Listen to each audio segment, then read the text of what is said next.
knife. Are you suggesting this is a knife I have in my hand?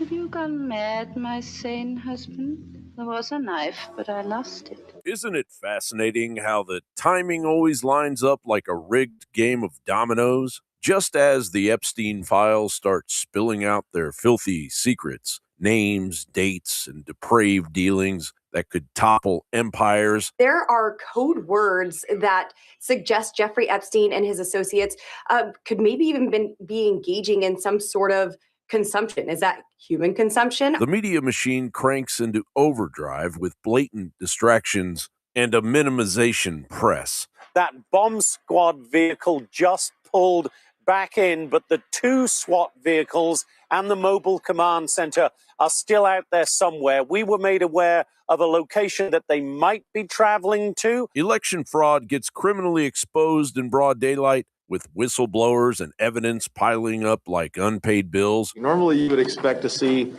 a smooth curve going up, not any big spikes. That's kind of what Greg was talking about, the anomalies of loading and uploading those votes. So that big spike that occurs there is a prime indicator of fraudulent voting. And that's 604,000 votes in 90 minutes, is that right? Correct. Smartmatic has its office in Caracas, and it's co-located with the Consejo National Electoral, the National Electoral Commission. And there's 150 Smartmatic engineers and 150 CNE engineers side by side. They have two missions. Number one, steal elections. Number two, defeat audit. Study audit. How do different states and different localities conduct audit so that when they're audited, you defeat audit? And suddenly the SAVE Act, that beacon of voter integrity, born of common sense, loses steam thanks to spineless politicians on both sides of the uniparty aisle playing footsie with the deep state. The SAVE Act is expected to be brought to the floor for a vote this week. What are your thoughts on that? Are you going to support the SAVE Act? Not at all. It's a terrible idea. This notion that we want to put more obstacles in the paths of voters is just what Donald Trump wants, fewer people voting. I want every legal citizen in America to be able to vote without obstacles. Do you think requiring an ID to vote in elections is making it harder? I mean, it's more than that. It's more than an ID. It's proof that you were born in America. So what are we talking about, a passport or a birth certificate? Got one of those handy with you in your purse? I doubt it. But no, we can't have the masses focusing on the actions of our overlords. Instead, it's wall-to-wall coverage of the Savannah Guthrie kidnapping saga on Fox News and every other propaganda puppet show with regurgitated monotony. But at least we at InfoWars can talk about the sheer volume of dirt they're burying under this avalanche of sensationalism. Listen to me, because this isn't a reality TV show. This is entertainment. If this is handled wrong, we will have the Great Reset, and you'll be lucky if you're eating bugs. You'll probably be dead. And, of course, now it's come out Lex Wexner, as I told you 15 years ago, was the CIA, Mossad, MI6 mega spy chief running Epstein for George Herbert Walker Bush and Bill Barr, putting him on the Trilateral Commission when he's 30 years old, on the commission, not just a subcommission. The Trilateral Commission is some spooky stuff. People said it was some of the people that, the Illuminati, there's some mystery about it, people that ran the world. It was politicians, but David said most countries, the politicians get elected for 4 years or 8 years, separate from the royal families in England or in the Middle East. Someone's there for 4 years and then they're not there anymore. The most important people to have stability and consistency would be businessmen.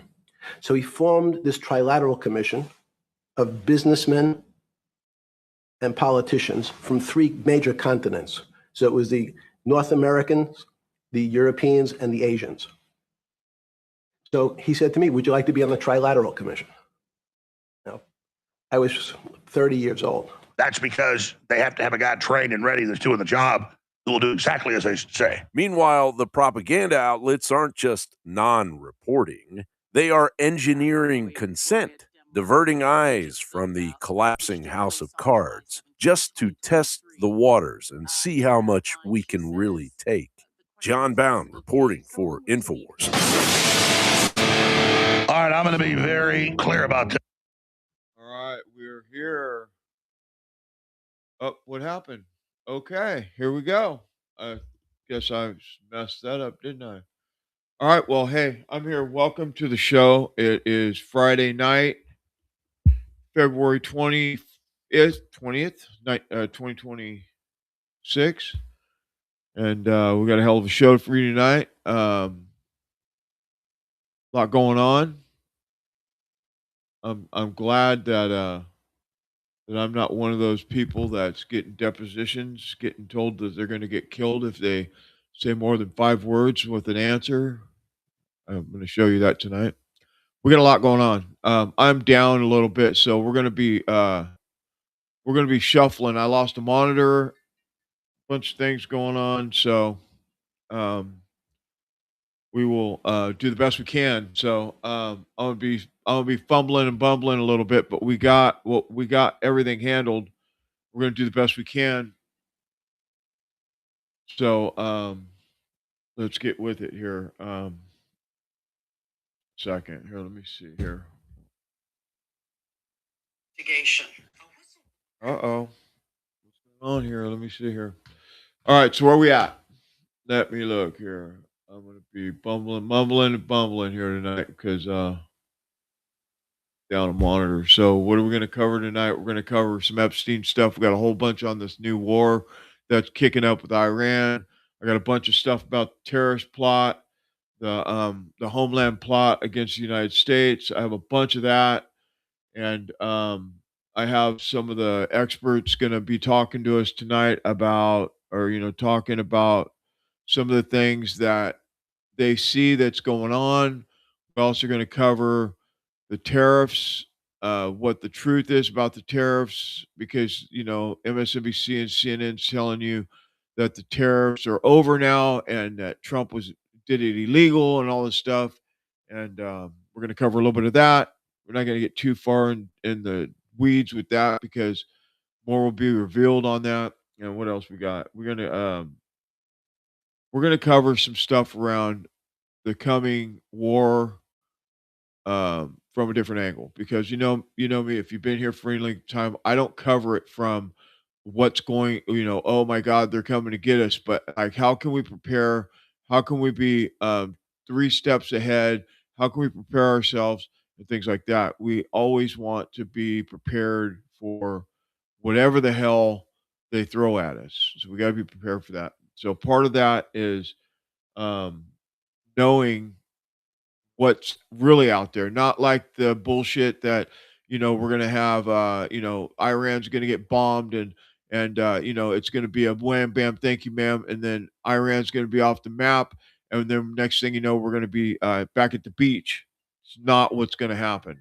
That is not how it's gonna be, because when they do this war kicks off, they're going to release a bunch of terrorists into our country, and then you're going to be screwed because they're going to be on every corner, all up and down, doing everything that they can to take us out from the inside out. And we've covered it a lot, so let me run to this next clip just to get warmed up here. Uh, Bumbling and bumbling here. Give me a second. Yeah. Okay, that's what we're make some moves here.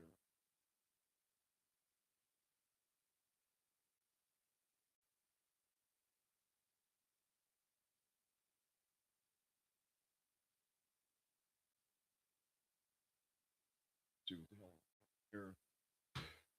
All right. All right. I got a phone call coming in, and it's one of my kids.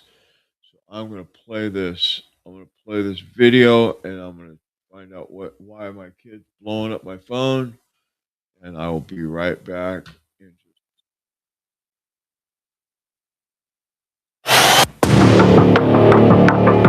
There appear to have been upwards of 250,000 young white girls raped in this century, very largely by Muslim men. In 2008, an 11-year-old girl came to the attention of the police after she disclosed that she and another child had been sexually abused by a group of adult males. Just a few weeks later, she was found in a derelict house with another child and a number of adult males. Yet she was arrested, 11 years of age, she was arrested for being drunk and disorderly, and none of the males were arrested.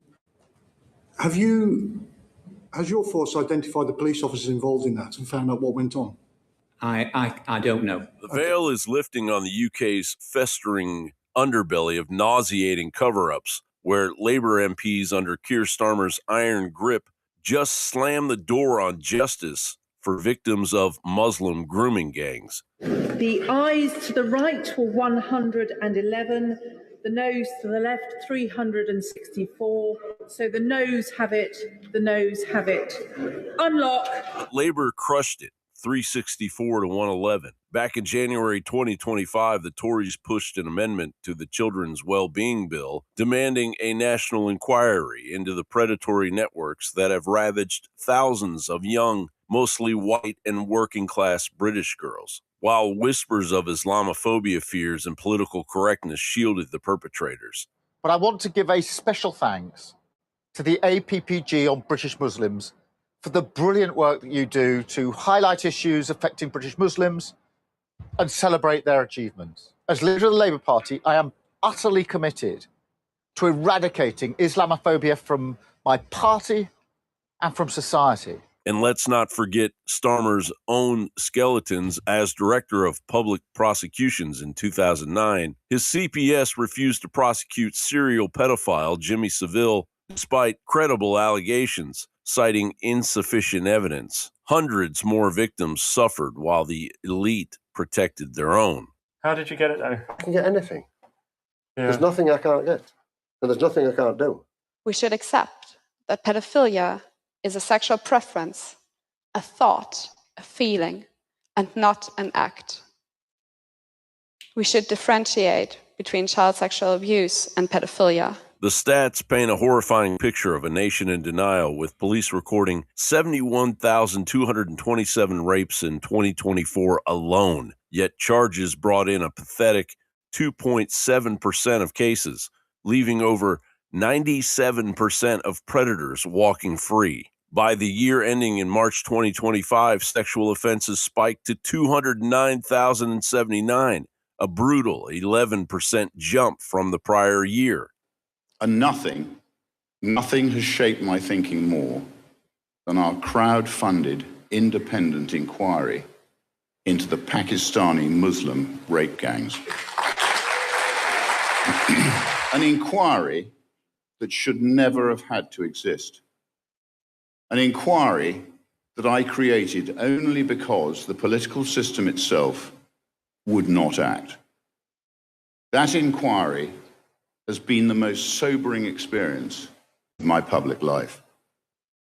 Not just because of the awful crimes, not just because of the horrific suffering, but because of what it exposed about the way this country is governed.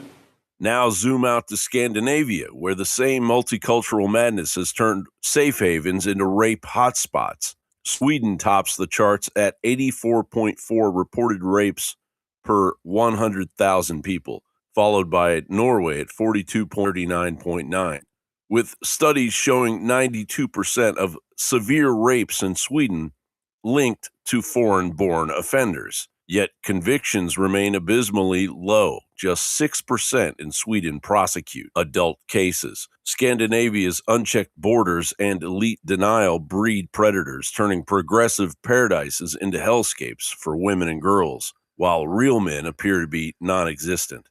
John Bound reporting for InfoWars. I reckon a lot of you know I've been on the... These people are sick, man. Let me just these fucking people, man.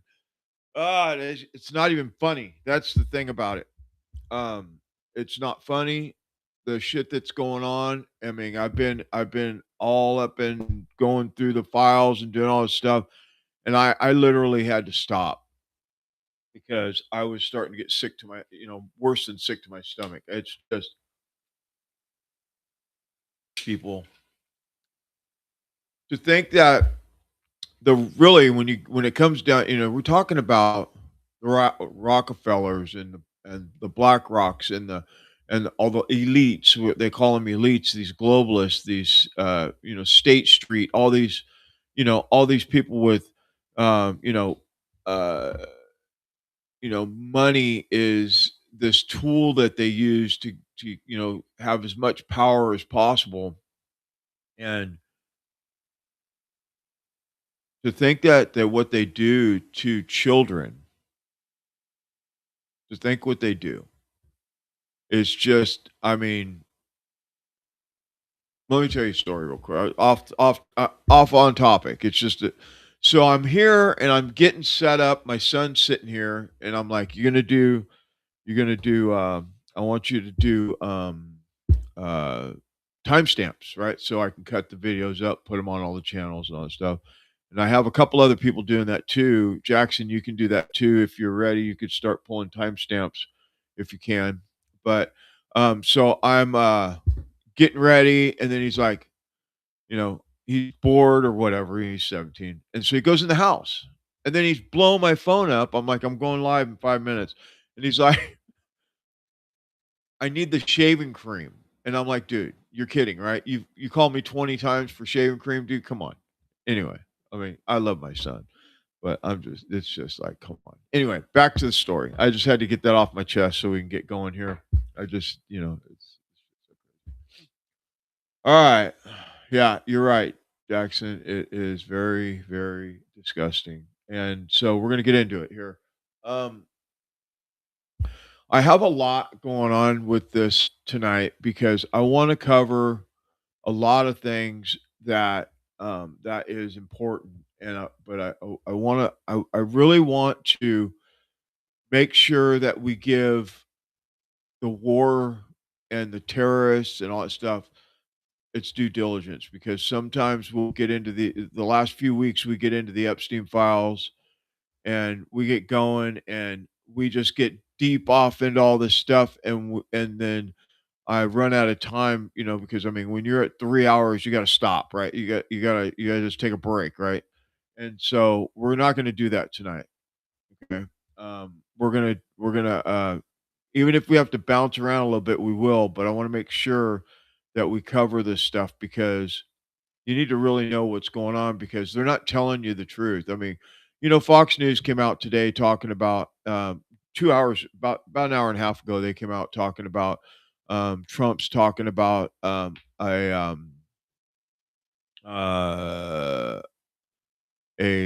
what do you say? What they say? Attack, like a minor, like a intermediate attack or something. When we bomb Iran this time, it's not going to be like that. That's not what we're going for here. That is not what's going to happen. And all the experts know, and they've all talked about what's going to happen when we get in these hot wars. We got China over there back in Iran, giving them intelligence from the United States intelligence. China is, and then and Iran's going to get into this, and they've already said they'll just fight. What do they got to lose? And I'm not saying that we shouldn't make sure that we're the strong, peace through strength or whatever like that. But I just don't see this going the way it sounds. It just doesn't. Nothing's, and besides, we're fighting a war that somebody else's, and you know, we're going to get into a little bit of that. I try to stay away from the BS with Israel and all that stuff because it's not worth it's just too much. And I don't know enough about it. But anyway, so back to the story here. Where are we at?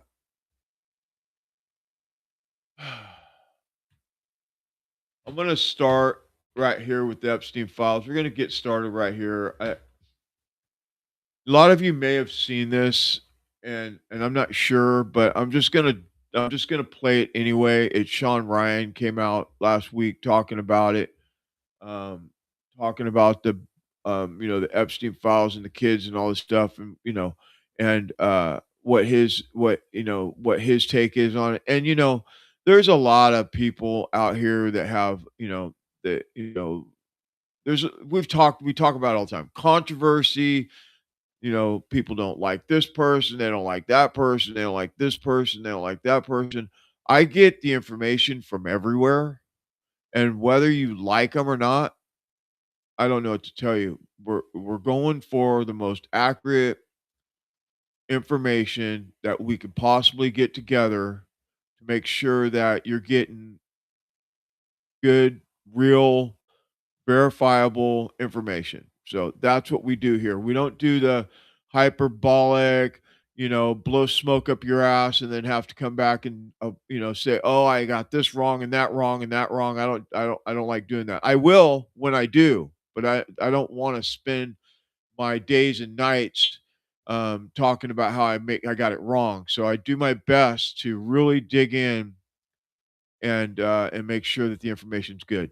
So that's why I've always said that for an hour's worth of a show, for one 60-minute broadcast, it's like 3 to 4 hours of research and clipping videos and all that stuff, verifying all that stuff. You don't just pull a video and play it. I mean, you can, and some do, but they look like dipshits later. And we're not doing that. Okay. So anyway, I needed to say that.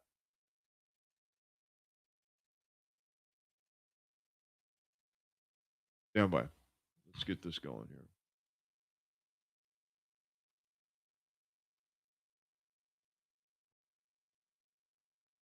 I've been pretty quiet about Pam Bondi in front of Congress the other day, talking about how the Dow's up to 50,000. Should be talking about is how you are going to investigate and prosecute any pedophiles that were running around on Epstein Island that you're affiliated with. But we didn't talk about that, did we? Oh, and what's the excuse? What was the excuse? Oh, if we prosecute everybody, the whole system would go down. Well, you know what that sounds like? That sounds like how Trump ran his campaign. Let's drain the swamp. Doesn't that sound a lot like draining the swamp? It actually is drain the swamp served up to you on a fucking silver platter. Not going to take it, are you? You're going to protect pedophiles. You're going to protect pedophiles rather than go after them and hope that everybody's happy that the Dow hit 50,000. Are you fucking out of your mind? I guess the whole drain the swamp campaign promise was another fucking bullshit lie, huh? Man, the lies are stacking up fast. I've never seen so many fucking lies appear in a year? It's only been a fucking year. Look at all the fucking lies. Wanted to talk to you about something else too. Then you got Pam Bondi and what's that other guy's name? Todd Blanche.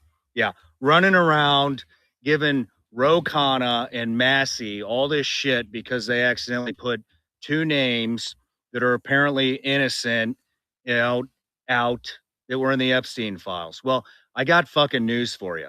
You have two guys that are in Congress that are actually doing shit, and you give them shit because they made a mistake when they're trying to do the fucking job of the entire Department of Justice, because nobody over there will do their fucking job when it comes to putting pedophiles away in prison.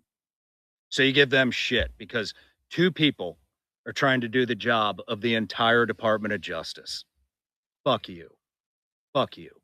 And here's another thing I'm getting tired of is seeing all these fucking politicians, congressmen, senators, fucking talking about all the shit that they saw in the unredacted files. And then you know what they do? They go right to X and they post about it and tell us all how shocked we would be of what's in those fucking files. Guess what, congressmen? Guess what, senators? There's the speech and debate clause that says you cannot be sued for anything you say on the House floor. So here's a tip. Get to fucking work. Permission granted. Oh, and one last thing. One last thing. I saw this shit pop up the other day. Obama goes on some random podcast that nobody's ever heard of and just happens to drop, oh, aliens are real. Yeah, tell me that shit's not fucking orchestrated. Right in the middle of the biggest pedophile ring exposed in the fucking world. All of a sudden, we're gonna drop that aliens are real. Fuck you, motherfucker. Fuck you. Fucking aliens. Fuck off. Yeah. So I don't know if you seen, I don't know if you seen Trump today or yesterday, whenever it was. First, Obama came out and talked about the aliens, and on some podcast, some I don't know, some podcast, whatever. And then Trump came out yesterday on when he was on Air Force One or whichever plane he was on, and he was talking to the reporters. And they said that the reporter had mentioned, yeah, Obama said something about the aliens, and Trump was like, I might have to bail him out of that by releasing some of it. And they're talking about releasing or uh yeah, we're basically releasing some of the alien files in July during the 250-year anniversary of the United States. So we'll see what happens. I mean, they might be dropping some stuff earlier, but that is definitely something that people are concerned about. And are there uh extraterrestrial, I mean, anything's possible. I mean, they don't tell us anything, so we don't know what is out there. We mean, and then when they do give us something, it's always nuggets. They don't ever give us what we want. But the main point of that clip, let's talk about it. So Trump has done some really good stuff. I'm going to give him credit where credit's due. Now, on this Epstein thing and a few other things that are kind of wishy-washy, like having why would you have I never understood this, and I don't know if it's for to attempt to have political power to put these people like Susie Wiles and Bassett and you know uh and well, I can never remember his damn name. He's all over the news right now. Um, why would you put these people in? Now, I can totally get behind Gabbard. I can get behind um, RFK. They're doing great work. They are. They're doing great work. But a lot of these other people that are in this administration are they've got a horrible track record, including Rubio. Horrible track record. They've done nothing but go against the grain with Trump and the America First movement. And I just don't understand. Like we know now that Susie Wiles is and Todd Blanche are blocking everything that they're trying to do. And this is a problem. And we have these Epstein files. It's the thing that isn't going to go away. It's like a birthmark. You can wash it off all you want. It ain't going nowhere. It's going to stay, right? And this is the thing that we have going on right now is like they want we want the information. We want to know exactly what it is. And so what do? We have the smart people out here, and props to them all. There's all these different avenues to where you can go and get the files, and you can look at them for yourself, and you can see exactly what's going on in these files. And that's great.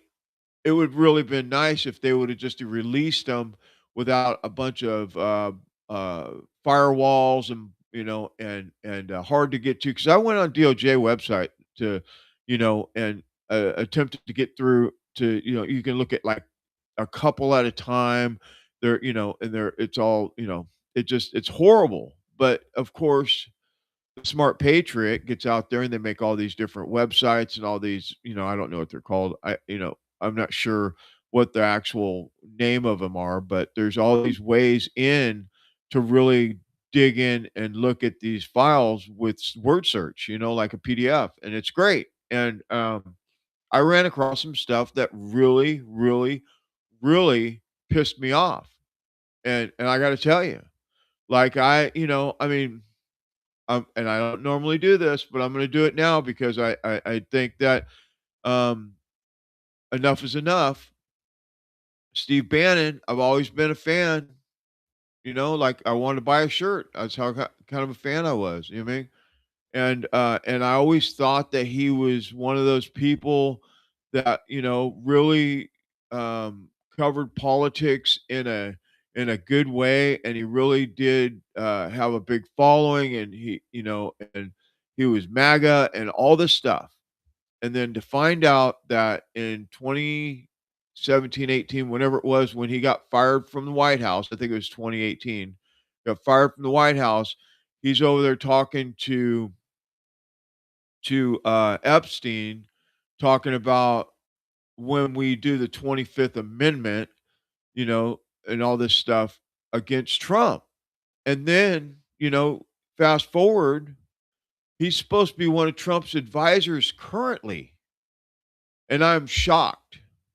And this is the kind of thing that I was talking about with these people in the administration. They're all yellow bellies, it's all theater, it's all what's the word I'm looking for? Fake. What's fake and gay? It's all fake and gay. Just like, that's what Candace says. It's everything's fake and gay. And it really is. I mean, you got these people that are supposed to be about America first, and there's a few of them when they were talking about, and we've talked about this, and I don't want to beat a dead horse, but when we were talking about the 30-06 shooting Charlie Kirk in the neck, and they said that it was a 30-06 that done it, and then you want to give them the benefit of the doubt for a minute, and then so you give them the benefit of the doubt because man, maybe just a bad load of this, that, whatever, but then everybody has done this testing on all these different forms, different loads, different types of ammo, all this stuff, and it blows the head off of every one of those gel, or meat or whatever the hell they do. And I'm like, and these influencers or whatever the hell you call it, these media, what they're calling the alternative media, people are doing this touting about, you know, uh, Tyler Robinson killed Charlie Kirk with 30-06 from 100 and something, yard, all this shit. And I'm just like, this is wrong. Why would anybody do that? And what's the plot? Why are they doing that? Who's paying them? Why are they doing it? I thought they were America first. And that's when I started backing away a little bit. And then when this came out with Steve Bannon, I'm just like, man, I cannot believe. And that's just one thing.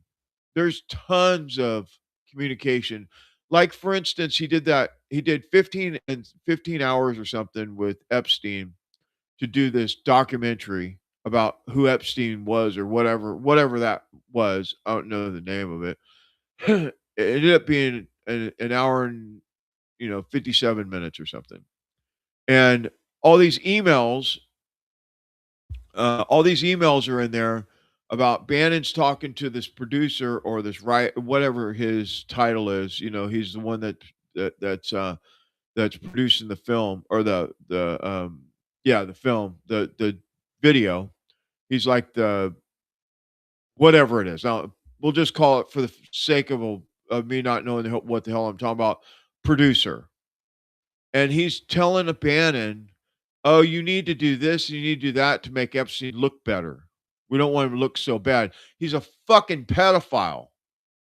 I couldn't do it. I couldn't sit across the desk from somebody or in a chair next to this dude, knowing of who he was and what he'd done to children and babies and women. And I mean, I couldn't do it personally, but that just tells you the character of a person that could do it.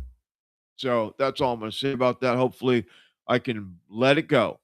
My wife always says, flush it, man, just flush it. So that's where I'm at with that. We have a little something we're going to cover right now about the old Stevie boy right now. Stand by.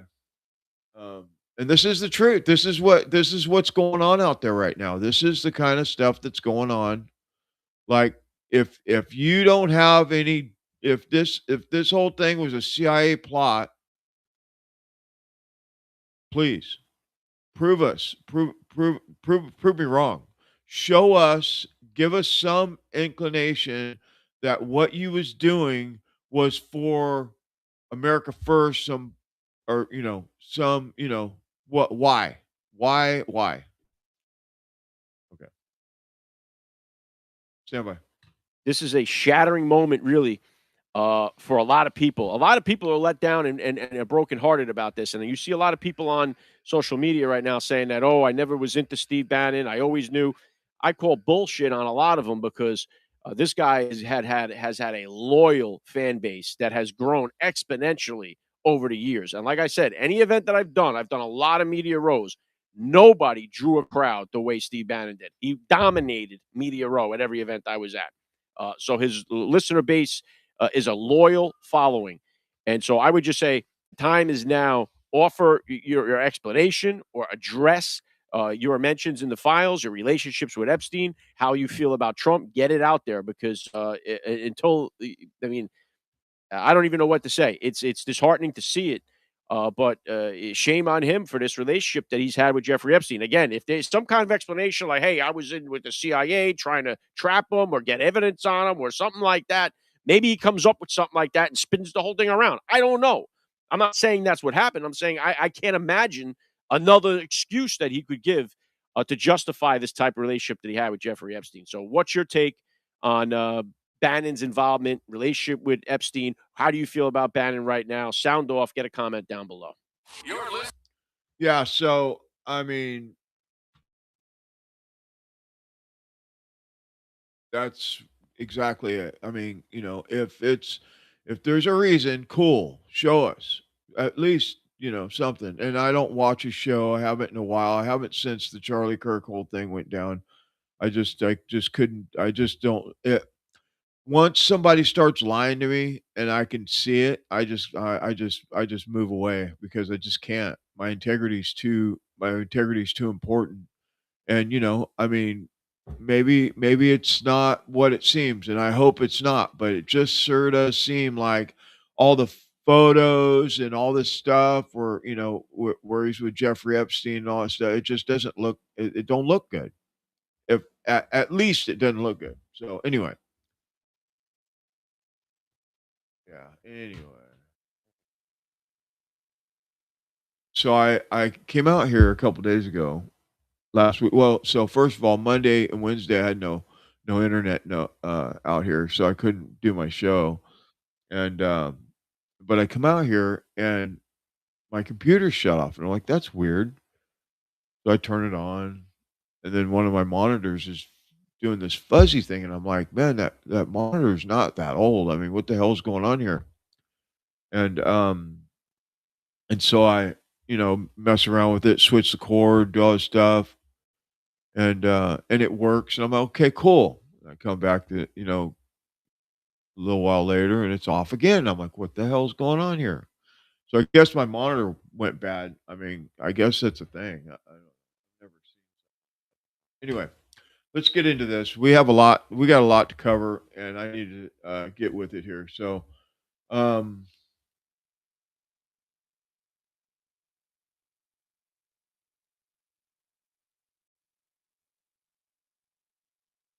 let's get in right here.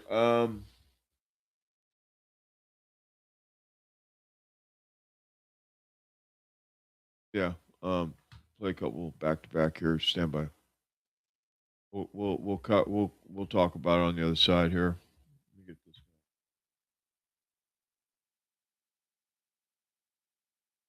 I don't have a producer in studio tonight, so I'm doing it all on my own, and I'm down a monitor, so bear with me, okay?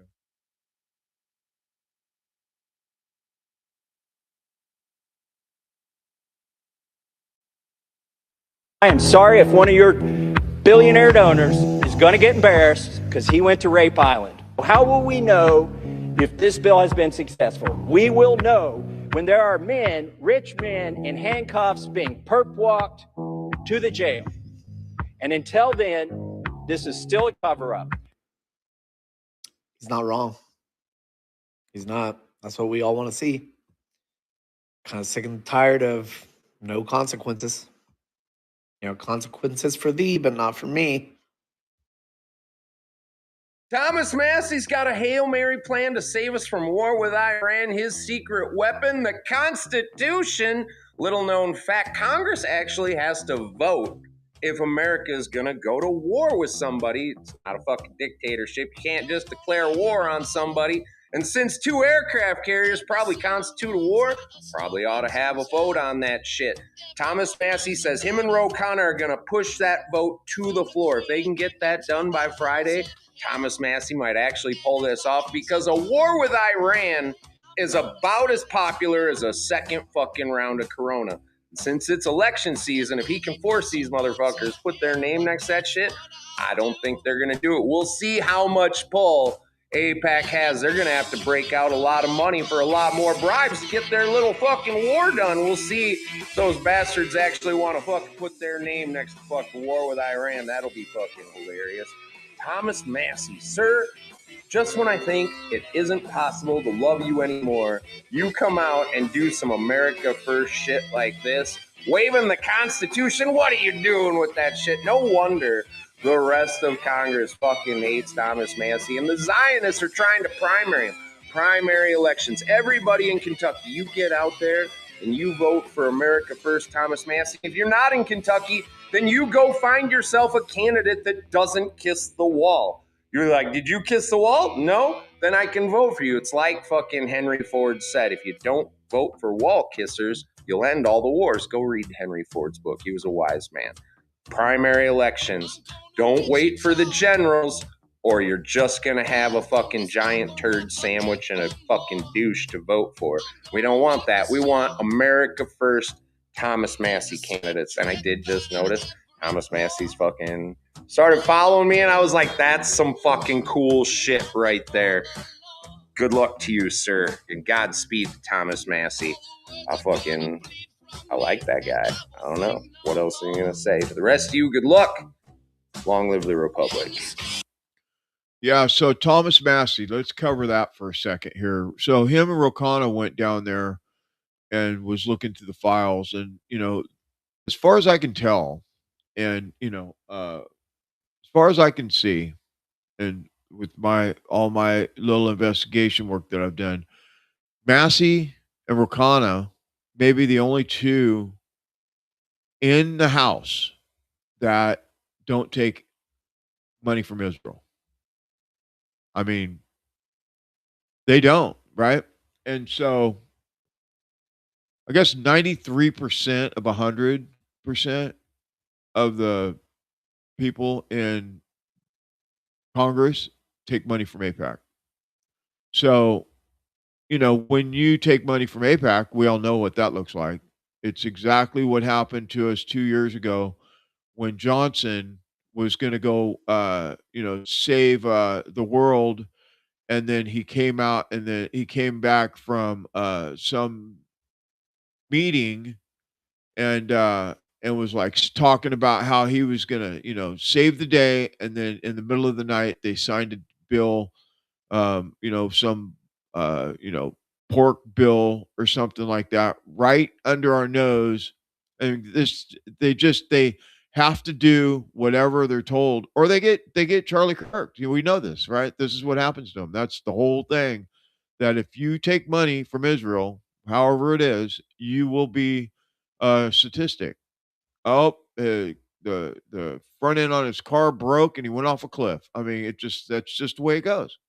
So they don't take APAC money. I mean, and so they're doing this investigation. And the other part is Trump is going after Massey. It has been for years, and I never could understand why, if Massey's like the real America First, like he cares about the Constitution. Before his ego, before any of that. I mean, and I haven't seen him, I've seen him vote against the Republicans, and I've also seen him vote with literally vote with the Democrats on some bills, but they're all bills that forward are the American First agenda, as far as I can tell. Now I could be wrong, and because I'm not, I don't know that much about this whole thing. I've only been here 5 years doing politics and geopolitics and current events. So I mean, there's a possibility that maybe this is something new, and he's riding a wave. I don't know, but as far as what I can see right now, he seems like the only one. Because even Rand Paul will vote good, and then all of a sudden, next thing you know, he pulls some bullshit and votes, something that doesn't, that shouldn't be voted for, and so I mean, I always thought that he was pretty good, but I mean, it goes on, it's politics. And I hate to say it that it's politics because it shouldn't be. It should be your conscience. It should be your integrity. It should be your country. You know what I mean? That's what it should be. I mean, period. You should vote based on what's best for the American people, but they don't. They vote for their pocketbook. They vote for how much money are they going to get from this donor or that one. So anyway, Thomas Massey in my book is doing great work, and when you do great work, what happens to you? Look what happened to Marjorie Taylor Greene, you know. And I don't know all the ins and outs of her, but I seen that I thought she was a fire breather. I mean, I thought that everything that she done was, good work. And then she did the Epstein file stuff. And then next thing you know, she left Congress because for whatever reason, maybe because they were threatening to kill her. I don't know, because that's what they do. We know this. So anyway, let's go. Let's get this going here.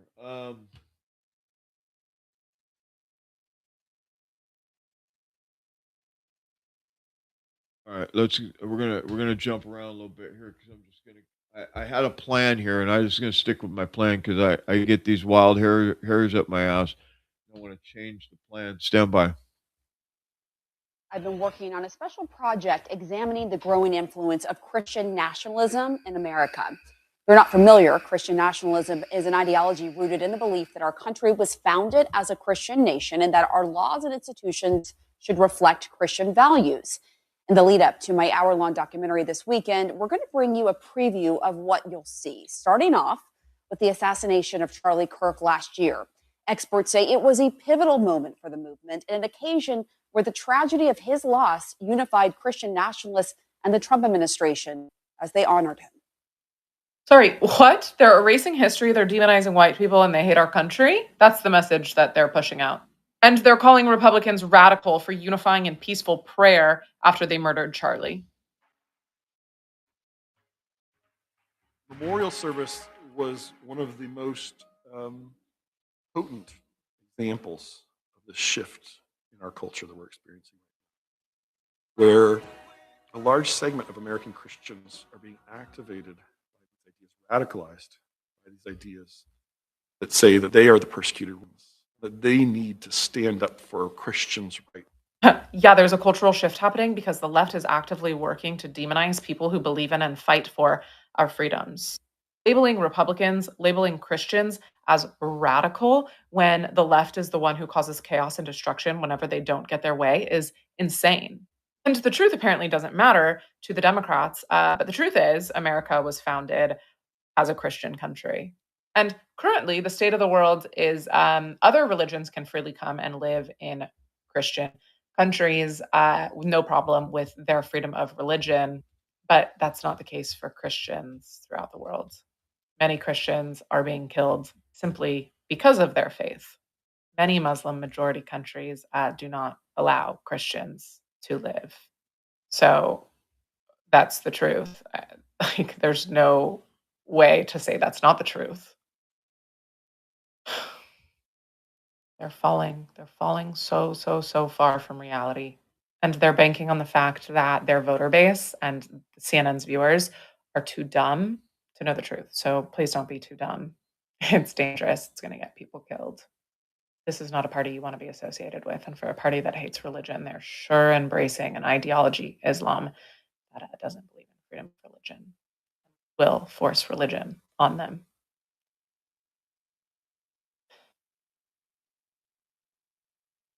Yeah, so they're doing that thing where they're continuing to erase God. They've taken God out of schools. They've done all this stuff. They've taken completely tried to remove religion, and unless it's Muslim. Muslim's fine, you know. Judaism fine, but if you're Christian, we can't have that around here. It's like, and it doesn't make sense to me because this is really a Christian country, especially the United States. Well, really the world, but the United States has always been based on Christian values. The Constitution's built based on that. And every self-help program in the world is based on Christianity. Even Alcoholics Anonymous, Narcotics Anonymous, all that stuff. It's all based on religion, or if not religion, at least the Bible. And they really are trying to just completely remove it from the culture. That's the truth. And these people get up there and they act like, and we know why. They don't come out and say it, but they're Satan worshipers in their own way. They got their own little way that they do it so they don't seem like they're Satan worshipers, but you either believe in God or, I mean, I guess it's possible that you could be an atheist and you're not a devil worshiper or a satanic person, but your actions show that you are. And we are fighting a war, a spiritual war. This whole thing that's going on is spiritual. I mean, anybody that's going to do what they've done to children is definitely Satan, satanic. It's cultism. You know, I mean, some of the stuff that I've read is just horrific. I mean, it is. I won't even put it on here. I mean, I can't. Not I just can't. I mean, maybe we'll do a members only on like locals or something and do it, but I'm not gonna. They'll probably shut me down. You know what I mean? Anyway, before we go any further, there's a QR code up in the top corner of the stream. Please click that. Go to My Patriot Supply. Support the channel. We have about 3 days left for the Mount Rushmore deal, and it's like a ton of specials. Bunch of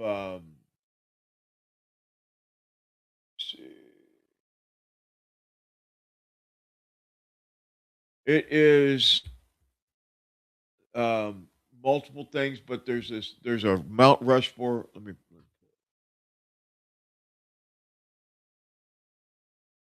where to go. Stand by. I'm going to pull this up for you so you can see it.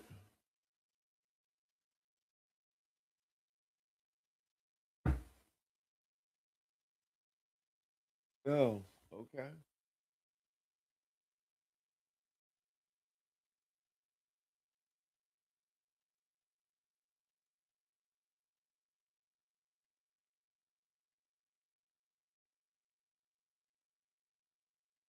All right. So here's the deal. That it's 2 days, 1 hour, 3 minutes, and some seconds. And this is what it is. It's restorable food. It's um the 3300 EMP approved. So if there's like a EMP attack, which at this point anything's possible, especially with what we got going on right now with Iran and this terrorist thing and all these different things that we're going to get into in the next hour and a half or so. This grid doctor, by the way, is super badass. We didn't have power, and I was like, oh, I guess we'll try this. I was able to run my refrigerator. I was able to run half my house, and it ran for hours. And then what I did is I put it out at night or in the daytime. I put it out with it's got this solar panel, and it charged up in like 4 or 5 hours, and it was good for the whole next day. And so $800 off and free gifts, and it's about $900 off the deal right now through Monday until Monday. So check it out. Restorable food, good for. They said now 30 years. It's always been 25 years, but the memo that I just read was 30 years. Check it out. You never know when you're going to need to, have some emergency food, or a generator so you can power up your refrigerator when you don't have power or whatever. Because anything's possible, and it's good to be prepared anyway. Check it out. You can either go to the QR code right here, or you can go to the subscription in the stream. It's also in there, so just check it out. Do us a favor and support the channel. We really do appreciate it. All right, that's my little plug, and the QR code's up in the corner. All right, where we at? Let's get back to it here. Oh, this is good. This is good. This is good. I just had to do this. I mean, we know that Bongino and Cash Patel was the best two FBI heads of FBI in the whole world. We know this, right? They've done so many things for us. They cleaned up the streets. It's like, man, they're the best. At least let's let them tell you how they are, because they are they're really the best director, and whatever Bongino, I think, whatever his post was, really, really best. Listen to them; they'll tell you right now, because this is what this is. This is a campaign that they're running right now. They're running a campaign because Bongino has left the FBI, and now he's running his show, and his ratings are really low because no, everybody's saying the same thing that we're saying about others that talk a good game, run their mouth about how they're going to do all this stuff, act like tough guys, and then when it comes to doing something, they don't do shit. And then now he's trying to recover from it, and he can't because he is a laughing stock of the FBI or of America or of the podcast. He came out when a couple weeks ago when he came back, and he called himself the Pod Father. Yeah, the Pod Father. And I was like, dude, you've lost your fucking mind. Anyway, here we go. Stand by. I think you and I did a pretty good job. It really isn't hard when you focus them on the bad guys. Well, it's not hard, Dan, as you know, as an 1811 and a former police officer. It's not hard to do the job you signed up for if you're allowed to do the job you signed up for. And President Trump and this administration backs law enforcement and gave us the resources at this FBI and gave us the autonomy in you and I in running this building to remove the red tape, to remove the unnecessary approvals, and to get 1,000 extra agents. That's what we did, Dan. We put 1,000 agents into the field from Washington, D.C. We permanently removed them from the National Capital Region and sent them across to every single field office. And what did that do? It allowed people to hit the streets and investigate crimes, and it led to this. And I know you've seen this, but this is 1 year in the making of true historic reductions in crime. And you're talking about a 20% reduction in murder rate. You're talking about a 32% increase in fentanyl seizures, enough to kill 150 million Americans. Dan, you're talking about 4 top 10 arrests in 1 year, but as soon as you left, I had to add 2 more. So now we're up to 6. I couldn't let it stand at 4. So in 1 calendar year, we arrested 6 of the FBI's I wanted most that wanted one fugitives bad. in the world. You know what I'm talking about. I was busting my ass on that one, but I was like, So, but hey, good job. I once I saw it on the news, I was proud of you and the guys. No, you laid it, and you gotta let it know those 6 go to you. You laid the groundwork for it. You work quietly behind the scenes. I'm just telling you. And look, I think the audience should know. I can't even memorize these. I look at these every day, and it's just hard to believe.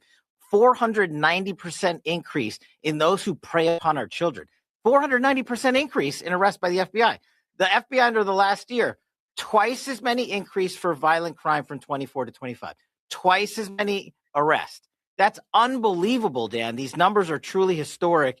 And that was the foundational tectonic shift you and I put into place in the FBI to let the cops go out there and be cops. And this is what happens. And one of the things I know I've heard you permanently removed them from the National Capital Region and sent them across to every single field office. Permanently removed them from the National Capital Region and sent them across every single field office. Capital Region and sent them across to every single field office. National Capital Region and sent them across to every single field office. National Capital Region and sent them across to every single field office. National Capital Region and sent them across to every single field office. And National Capital Region and sent them across to every single field office. The National Capital Region and sent them across to every single field office. Did I overdo it a little bit? I couldn't help myself. I had to just do that because when he's lying is he does the snuff. Whenever he's telling you a fat lie, he sniffles. Pay attention to that. Every time that he's talking and he starts sniffling, you know that he's telling you a fat lie. Anyway, so there's your FBI right there. There's your FBI. I mean, they're coming out on a pot. Like, I don't understand this whole thing. They come out on a pot. I mean, I understand what they're doing. I do. They're doing this. They're trying exactly what I said. They're trying to turn it around, the narrative, because the narrative is so bad for Dan Bongino that he can't even get his podcast back up off the ground because he did such a horrible job. And then he comes out and he acts all tough and he's talking shit about all the people in media, all the alternative media. He's not talking about CNN. He's talking about all the patriots. He's calling them all black pillars and all this stuff. And he comes out and he's acting all tough and doing all this stuff. And his whole audience tanked on him. So the first day he had like, I don't know, couple 3 million. The next day it was 1 million. The next day it was 900. The next day it was 700. I mean, just decreased. And it's because of how, he came back. He thought he was going to come back, go back into his spot. He took a job with Fox News. So because his podcast didn't pick back up, it tanked. And, you think that in media, the cycle's so fast that people forget. People aren't forgetting this one. They literally stood up there at the podium telling us that there was nothing to see in the Epstein files and Butler, there was only one shooter in the Butler shooting and all that stuff. And they're just lying to you because we know better. Oh, Charlie Kirk was shot by, by Tyler Robinson. All that stuff. Anyway, all right, let's get to it. Let's keep going here. It's that's the kind of thing that just irritates the shit out of me when I think about it because of just tell us the truth. Just be honest. I can't tell you anything because I have an NDA. They won't let me talk about it. We're not going to talk about it. We're moving on. Instead, they blow smoke up your ass and tell you all these lies, and it just makes them look worse and worse and worse. You're better off just saying, hey, I'm sworn to confidentiality. I can't tell you. That's it. We're not going to talk about this. There's nothing to see here. We're not going to talk about it and move on. Instead, they fed us a line of bullshit on every single thing that has happened in the last bunch of years. They just feed us more lies and bullshit, and they think that we're all stupid. Now, the average person can take a look at what they're saying and go, that's wrong. That don't even sound right. That sounds like you're feeding me a line of bullshit. So anyway. All right. So Pam Bondi, Epstein stuff. I really like this chick that this little TikToker. She says some stuff straight and to the point and with humor, and we all need a little bit of humor from time to time. I pull her videos quite often because one, because she's got some humor with it and sarcasm, and she's throwing down facts. Oh, hi, Pam Bondi. What are you doing with Keith Frankel? I have a couple questions for you, Pam. How much were the acting lessons? Do the Epstein victims that you cried with know that you're friends with Keith Frankel? Why was Keith Frankel and Jeffrey Epstein talking about body boxes on February 10th, 2010? You've read the files, so I'm sure you can tell us. If Jeffrey Epstein was such a monster, Pam, how come Keith went to his house so many times? One thing that was mentioned in the Epstein files is children being trafficked out of Ukraine. Keith Frankel and his family run a children's home that takes children out of Ukraine. You need to cut the shit, Pam. You need to cut the shit. Oh, hi, Pam. I want to show you this video right here. Pay attention to this. This is how they're deleting videos while you're watching video. You're looking at videos in the FBI or the DOJ files, and they're deleting them in real time. Check this out.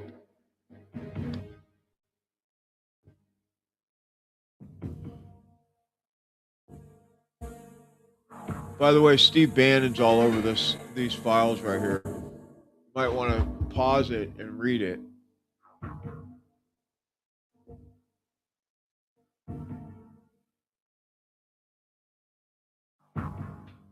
Both Bannon and Lemon were both impressed with you. Talking to St. George or Sir George. There's old Bannon.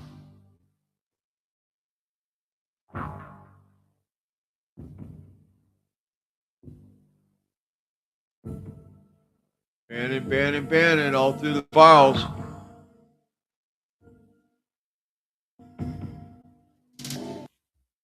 Anyway, I just wanted to throw that in there because I just thought that it was quite interesting that, so I have this.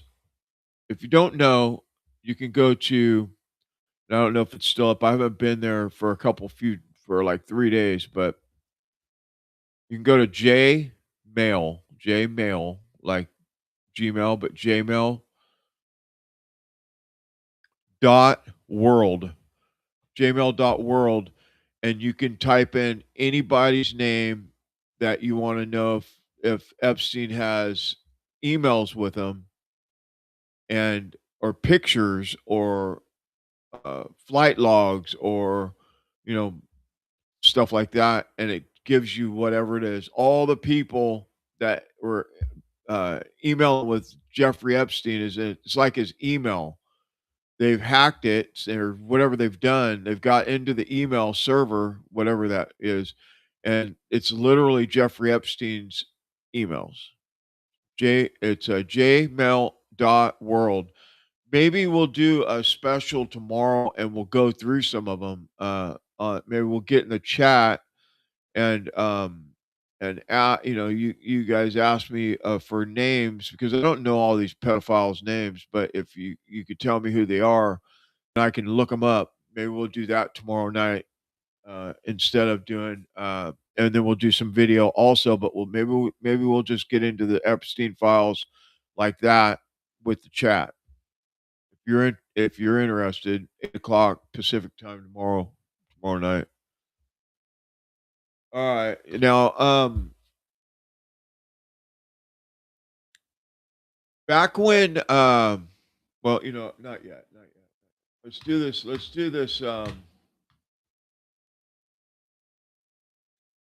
going to come back to this. So some of you may have seen the article about the tariffs today and how they were talking about, on the internet, on like CNN or MSNBC, talking about how the tariffs, let me find that.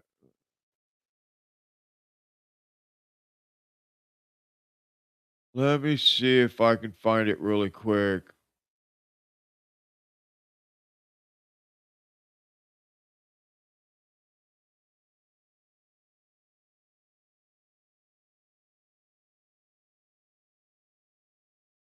Yeah, let's see.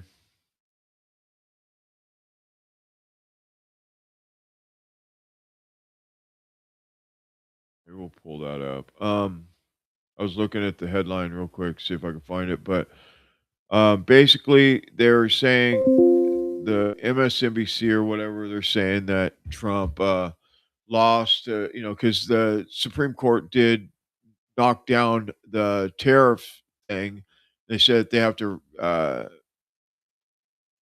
refund all the tariff money that they've taken in to whoever they got the tariffs from. But he said what Trump said. Well, I'll play the clip here. Let me pull it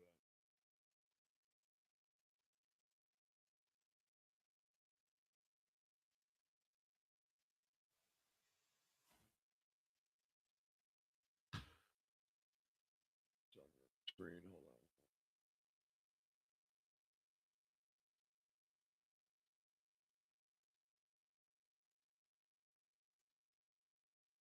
It's a minute long, so we'll just play it.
So a couple things. This dude right here, Letnick, we're gonna just cover. Let me pull that down.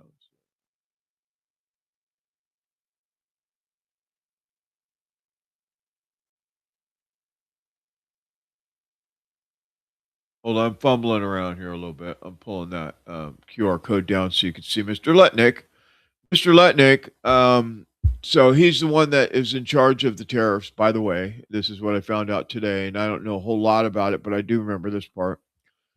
His kids did the stock for the tariffs. He wrote the bill or the whatever it is that for the tariffs. They got rejected by the Supreme Court. The Supreme Court said you have to write it differently. The way this is written, we reject it, and that's what happened. And Letnick's kids, his boys, made billions of dollars off the deal. That dude right there. See the grin on his face? So, I mean, there's a lot going on here, and I really, really, really hope that Trump is not involved in this. I hope that his kids are not involved in this scam that's gone on with Letnick and all this. I mean, I hope that what we're talking about here is just Letnick doing this. And I mean, if you're doing you're a trader and you know that this is going to be a great deal or whatever, great. But I'm not opposed to that. But when you're the secretary, the treasury secretary, whatever it is, I think he's a treasury secretary, and you're making deals for them to flop so you can make billions of dollars. Now that might be not good. Let's listen to what Scott Bassett says. Hold on, let me pull this up here. Get on the right fucking channel here.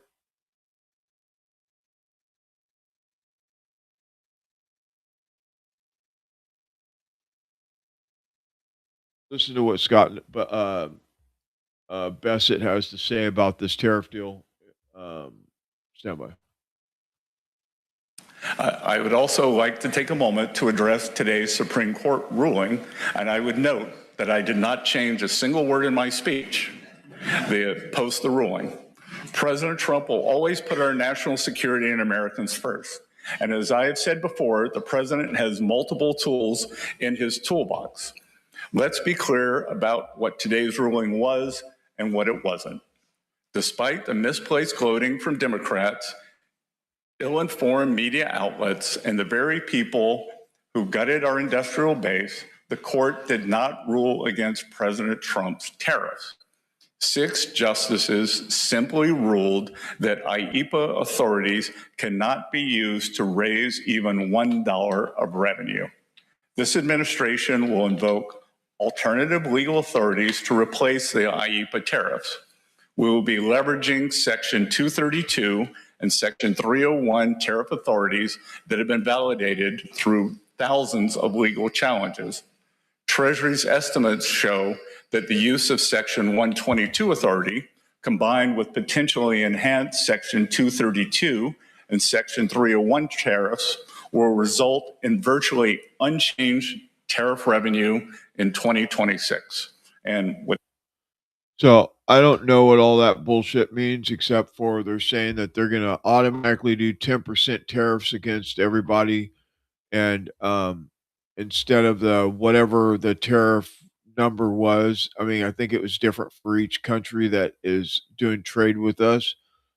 And it's very interesting that the Democrats, because this is all Democrats doing this, holding this, as far as I could tell, holding this up and doing all this, showboating and all this stuff. But you'd think that you would want your country to be self-sustainable, because they print money like they have a printing press, which they do. And instead of like working with Trump to make sure that our country is successful, they will fight him on everything because it's Trump, right? And so that's where all this is going. And I don't know a whole lot about this. I know that it's supposed to be, you know, uh, it's supposed to get us out of debt, this tariff thing, and at some point we're supposed to be able to get out of what's it called, federal tax. That's what the goal is to put the tariffs in place, and once it sustains itself, he's Trump has talked about removing taxes, federal taxes from the American people, and running off the tariffs, because once the tariffs are in place and they're self-sustaining through trade, we make money to where we don't have to charge people taxes. That's the idea. Now, I don't know how well that's going to go, because at every turn he's got to have, he gets 500, or 100, 200 different lawsuits every time he puts any legislature in, or any executive orders or whatever, because they fight him on everything. It's politics, right? Just politics. Now, when I was doing this, I was like, I always go to these liberal channels and listen to what they have to say. I just kind of want to hear where they're at, what they think, you know, how they think about, the right wing, or, about the politicians and all this stuff. And I ran across Jessica Denson, and she is a very liberal, brainwashed woman, and she's talking to this dude about how the you know the right wing are, basically you know fascists, or whatever she says. But listen to this. Well, I'll be right back. Then we got some fun stuff with Susan Rice as well, which is going to be fun. How she's telling everybody that we need to arrest all the MAGA, everybody that supported Trump, put them in prison, re-education camps. But Jessica Denson. What do you encounter? With the higher ups and oh man, where do we start here? I mean, listen, Let me give you a few things. So I've had some private conversations just on the election anomaly front that that I've delved into deeply on Lights On, fearlessly handled the gaslighting. I've had some conversations, I won't name names, with other people with massive platforms, bigger than yours or mine, Jack. And they have privately told me that their conversations with other high ups in the Democratic Party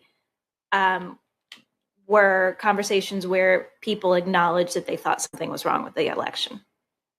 What a tragedy. Talking What about a the tragedy that these people 2024 acknowledge election. that privately, but could not give a peep about it publicly.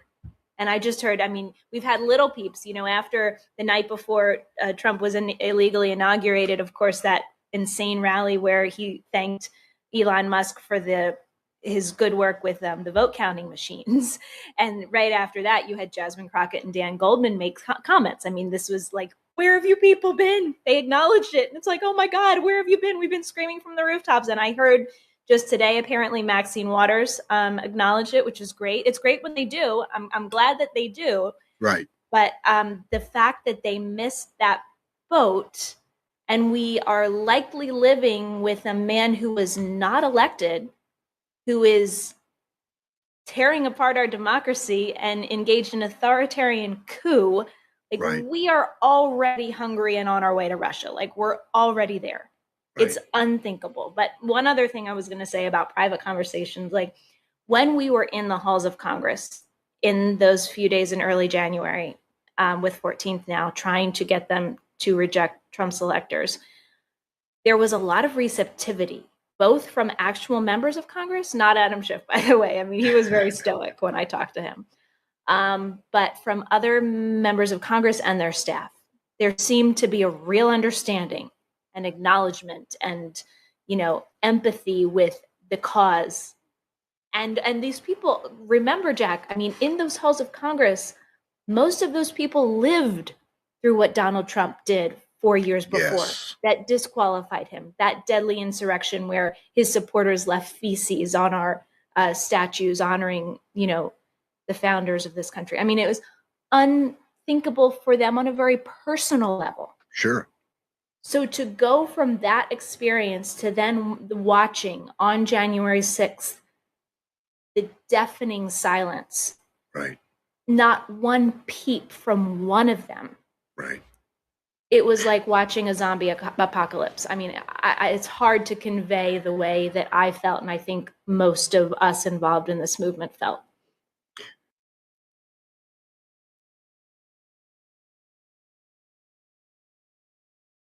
But when it comes to the elites, the corporate interests, the law firms, the universities, the media, I agree with you. It is not. It's not going to end well for them. For those that decided that it was, that they would act in their perceived very narrow self-interest, which I would underscore is very short-term self-interest, and take a knee to Trump. I think they're now starting to realize, wait a minute, this is not popular. Trump is not popular. What he is doing, whether on the economy and affordability or on immigration now, is not popular. And that there is likely to be a swing in the other direction. And they are going to be caught with more than their pants down. They're going to be held accountable by those who come in opposition to Trump and win at the ballot box.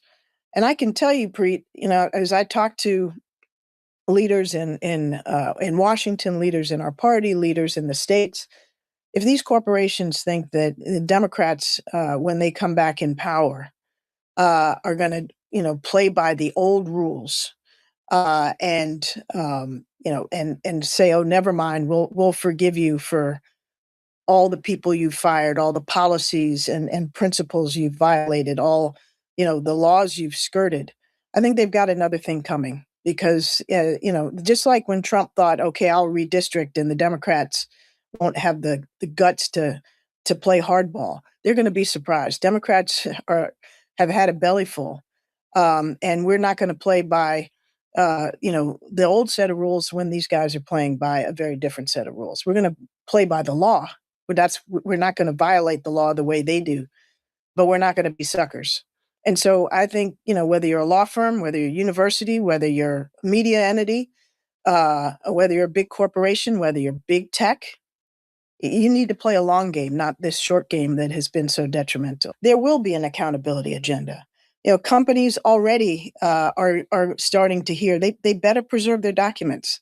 They better be ready for subpoenas. If they've done something wrong, they'll be held accountable. And if they haven't broken the law, good for them. If they've done the right things, good for them. That also will be noted and remembered. But this is not going to be uh, a, an instance of forgive and forget. Right. The damage that these people are doing is too severe to the American people and to our national interest. I absolutely can't even get. I don't even know what she's saying. Isn't it the Democrats that's done all this stuff all over the United States, from burning shit down to fraud, allowing illegals in the country, all these different, both these women, right? And Susan Rice, we know she's globalist, deep stater. She was running the White House with Biden in office, and you know, we know this. We know who she is. We know that she is, a top head in the administration for the Democrats. We know that. This other one, I don't know who she is. I don't know. I don't know enough about her. I don't even know who she is at all. But to think that the 2024 election was stolen and that Trump is illegally in office tells you everything that you need to know about what these women think and what the Democrats think about Trump and this administration and any of the stuff that's going on. And they're literally saying what we've been saying for 4 years, which we haven't done nothing about, not that I can see, about you need to preserve your documents because when we get in office, which we've been here a year, the Republicans have been in office over a year, and I haven't seen handcuffs on any of the deep staters yet. Not at all. I mean, the couple that were, they got off. They dismissed their cases because for whatever reason. So it's like you got to really see what this is. Is this really cat and mouse? Because that's where I go. I'm like, okay, so this is all going on the way it's going on, and is this just cat and mouse? And the Democrats get in, then they do this thing, and then the Republicans get in, they do this thing, and then back and forth, and they're just chasing the tail. Or is something gonna happen? Or is this just like what's it called? What's it called?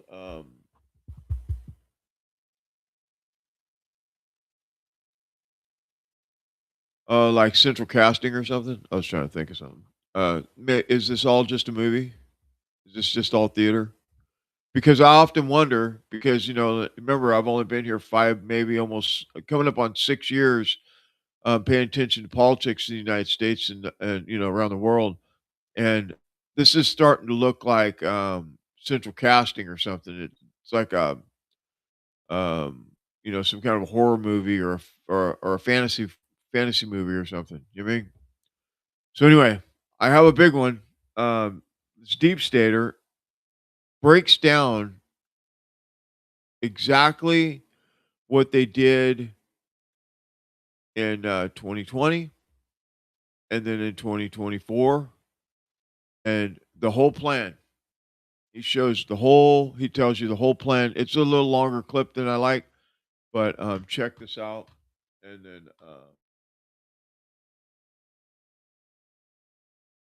back. He's got a name for his committee and all this stuff. They're CIA. They're, retired CIA, and we know that. We know that the deep staters are all a bunch of CIA rejects or whatever. But check this out. Hold on, let me pull my screen. So Straight Start by confession. telling us a little bit of the origin story of the Steady State. This is an organization that seems to be picking up steam, but has actually been around for quite some time now, I think back to 2016. That's exactly correct. Well, we started in 2016, pretty much the day after the election of Donald Trump. Myself, I'm former CIA. I used to work also on Capitol Hill on the Intelligence Committee, as well as the Homeland Security Committee and the Judiciary Committees. And many of us, we call ourselves formers sometimes, I had kept in touch. We're sort of on the older side. So we had left government service. Some of us had retired. Some of us had gone into the private sector. And we were a group that was mostly drawn from CIA and the Department of State. Many of us had worked on issues in the Balkans at the end of the Clinton administration. We liked each other. We kept in touch. We trusted each other. We were very concerned that we had just elected somebody who seemed remarkably unprepared to be commander in chief. And it really wasn't a political thing. In fact, many of us, I later found out, and I'll explain what I mean by later found out and why, had been Republicans. So it wasn't a party thing. It was we were worried that we had a president who was inexperienced and unsuited to be commander in chief. So what do we do? One of the good things about the American national security community, particularly its intelligence elements and diplomatic elements, is sort of a professional distaste for getting involved in American domestic politics.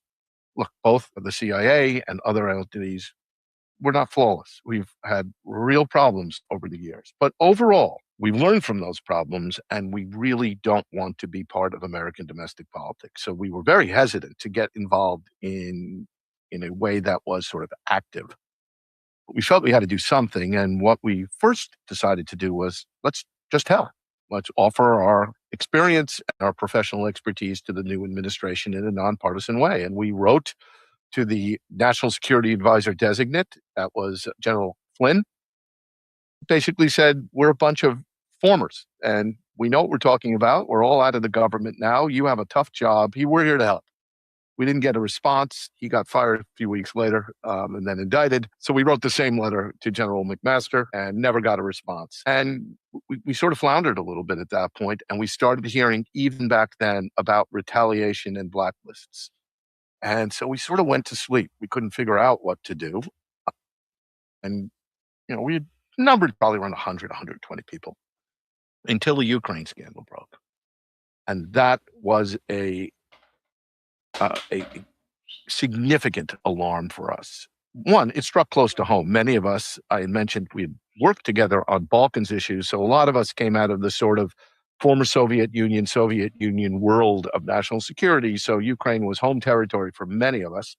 Many of us had served in the region or there, in fact. And so emotionally struck home. But more importantly, it was fundamentally different than incompetence or difference in policy. This was, and a term we started using, existential. This was a president who had stepped outside the framework of how America does its national policy, national security policy, and how we make decisions in a democracy. This was an existential threat. And we sort of pulled up our pants and said, what do we do? We don't want to get involved in domestic politics, but it's an existential threat. So we had two competing issues here, and we decided to get involved. Now, when I say get involved, I do not mean bring the skills of trained intelligence officers to bear domestically. We didn't do anything spooky. It was what lots of advocacy groups do. We wrote, we spoke, we talked, we eventually endorsed candidates. It was really hard for us, particularly the CIA people, who was like, oh my goodness, we're talking to reporters and academics publicly? That's crazy. But we did it. We managed to do it. And then Joe Biden wins. Existential threat gone. And I got to say, one of the things I'm proudest of is we continued to adhere to our sort of professional ethics. And what did we do after vanquishing the existential threat? We did what you'd hope we do. We basically disappeared, went to sleep again. We stayed in touch with each other. There was a steering committee. We did some educational stuff, but we were out of the game. But this is also, right, just to kind of collect the history here. I mean, at this point, Trump had also revealed something quite significant, which is that he did try to steal the 2020 election and hold on to power despite losing. And so, in some sense, that was the greatest revelation, in my opinion, of like his authoritarian impulses. And the fact that you all were able to see it early in 2016, 2017, 2018. So it's surprising to me that after that moment, that was when you receded a little bit. We thought he had been vanquished. He was gone. Joe Biden won. Trump would recede into, as someone once said, the dustbin of history, one of a number of failed dictators. That's fine. So we didn't think we were necessary. Most of us returned to whatever we were doing in retirement. I actually, being a glutton for punishment, decided eventually to go back into government. I went to the Department of Homeland Security, where I joined the Office of Intelligence and Analysis. I became an intelligence officer again. I was the senior advisor to the undersecretary. I want to just a slight digression. Why did I do that? Well, because I&A, that's what it was called, Intelligence and Analysis, is the only element of the intelligence community that doesn't have a law enforcement guided by courts and criminal justice mission, but it's focused domestically. And in fact, that was sort of an experiment in the post 9/11 world when DHS was created against and in the face of fears that we could be creating a sort of Ministry of Interior, which is a terribly scary thing. I thought it's one of the hardest problems in intel. I thought, and I still think we need some domestically focused intelligence organization, but doing that without destroying democracy is a hard thing. Historically, and this is a theme that's going to run through our discussion, a lot of us, myself included, we look outside what we've seen in other countries as a model of what we should be afraid of here. At that time, I said, I'm going to join DHS I&A because I know what happens in other countries. We're the bad guys. And I wanted to be part of keeping us from being the bad guys. In fact, I used to give a talk to all the new people coming in to underscore this. And one of the things I would say, which resonates now, is I would talk to all these 23-year-olds who were coming in to be young intelligence officers. And I'd say, you ever see the grainy old photographs or films of old dictators? Picture Mussolini on the balcony. In all of them, the dictator, usually wearing some faux military uniform, is yelling at the crowd, but behind him, you'll almost always see at least two shadowy figures, 2 steps back, 2 steps to the right. That's the head of the domestic intelligence service and the head of the army. And they put him on the balcony and they keep him on the balcony. And you guys, I would say to these young people, you're joining an organization that fits that mold. And your job is to stay off the balcony. That's what we're going to do here. So that's what I wanted to do. I thought I'd spend the rest of my career doing that and eventually fade into the sunset. And then suddenly the existential threat was back. And then now they're after Trump again. And so we played you a low level, we played you a high level, and then we played you the CIA asset. Like that's the deep state. They call it something else, shadow government. That's what these people all are. They're all shadow government in our government. That they're the people that you heard what Susan Rice said, right? Going to go after Trump and everybody else because of all the firings that they did, right? Because they got rid of the forever state, the deep state. The deep state's the ones in the background, not the ones that you see every day, but the ones pulling all the strings in the back. That's what these people are. These people are all the people in the back that are running all the coups and manipulating all the things. Oh, you got to do this because if you do this, this will happen. And this is what these people are about. Now, Mike Benz came out on Tucker when he did that interview with Tucker a couple days ago, and he was talking about how Black Lives Matter, how they were paying Black Lives Matter in 2020 to do all the stuff that they did, right? And he breaks it down. It's a pretty short clip, but this is what you're up against, or what we're up against. We're up against these people that are in the background that run the show, and Trump doesn't realize that they're there still. Some of them got exposed and got removed, but they're still in the FBI, they're in CIA, they're in the administration, all those people up in these offices, they run covert ops right behind your back when you're in there trying to do everything.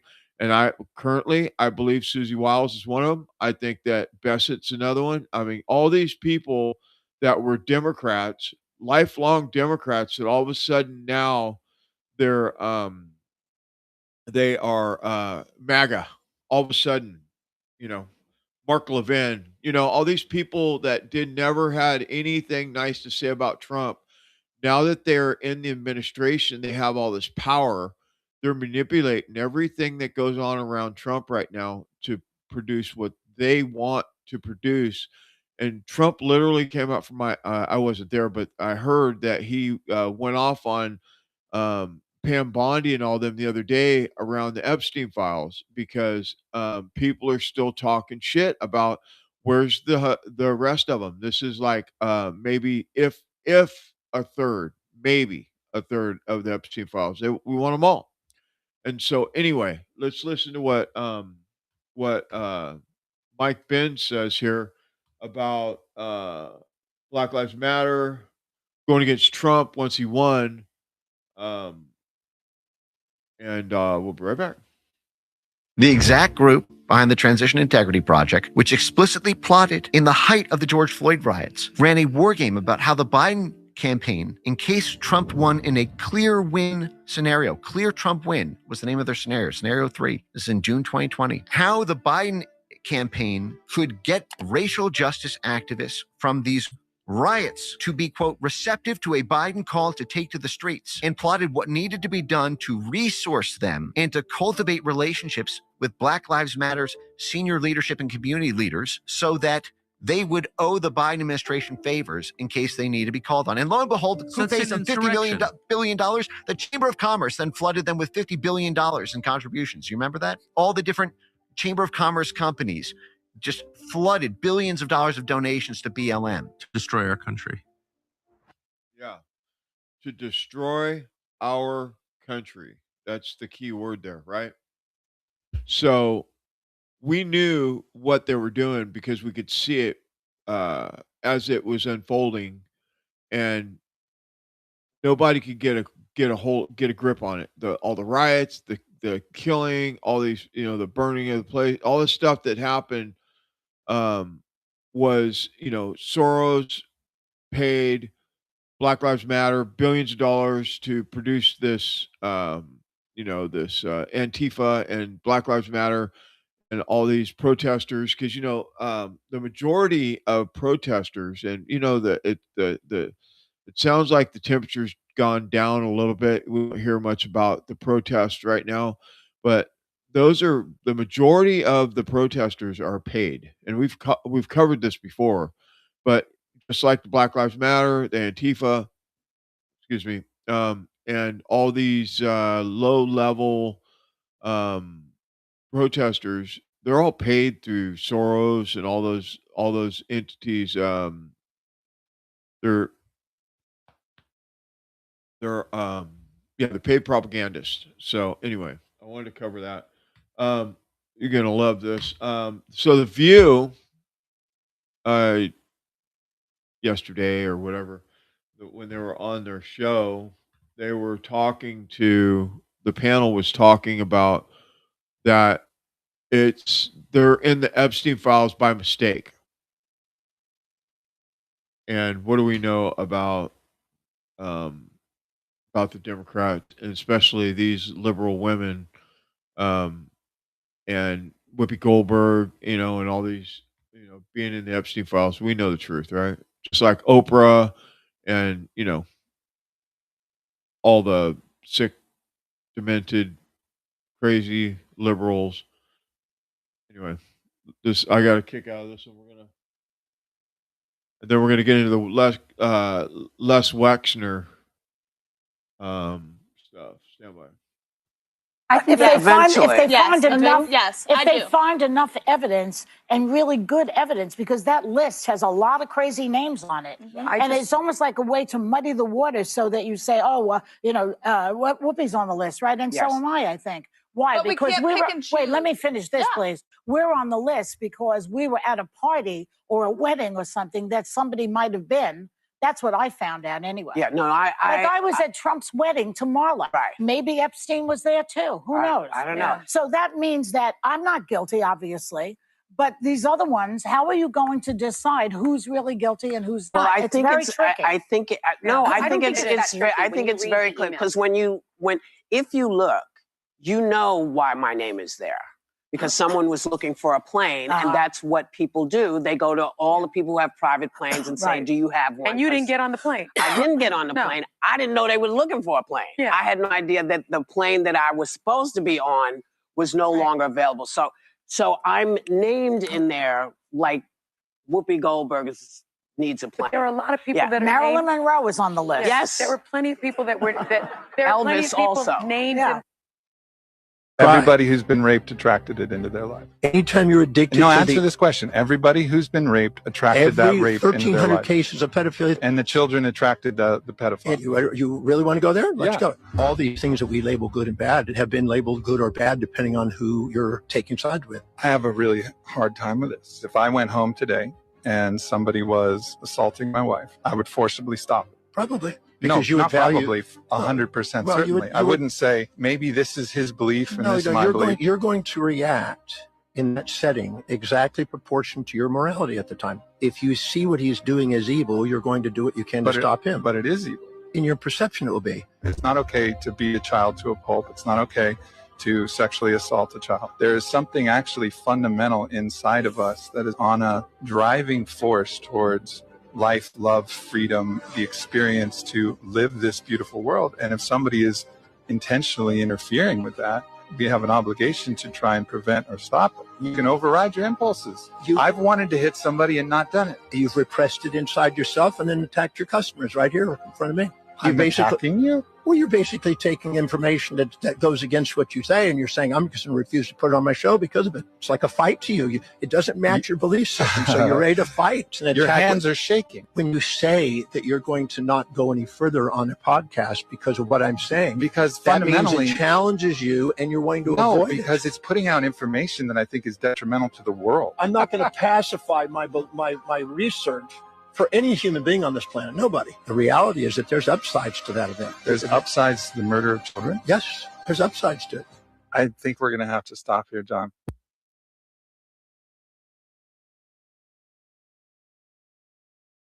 That Jeffrey Epstein just had a completely different life that he just did not tell you about. And it may also have included being a spy. I mean, clearly. Telling me that he worked for the Mossad would have given him a get out of jail free card. I could have gotten him no jail time. If he had told me he worked for the Mossad, for the CIA, it would have been a slam dunk for me to go to whoever I had to go to, even up to the President of the United States, and I would have gotten him a deal with no time at all. Hang on a second. You mean if he'd said he was working with the Mossad or CIA, then he would get off being a pedophile? That's right.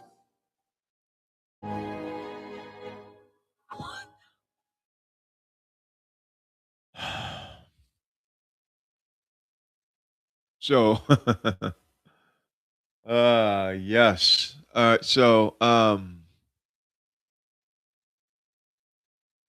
Maybe it's not easy. I mean, maybe it's not hard for other people to watch this stuff, these people, the way they talk. That last one right there, like, I would, there's no way. There's no way I would have, I mean, I guess you can't really assault him on camera and get away with it. So, I mean, I would probably shut it down too. The dude, he's literally saying that maybe someone else's belief system is that they rape children because that's their belief system. Let that sink in. That's what these sick people are like. Anyway. So, so Les Wexner did a what's it called? Shit, my brain's not working.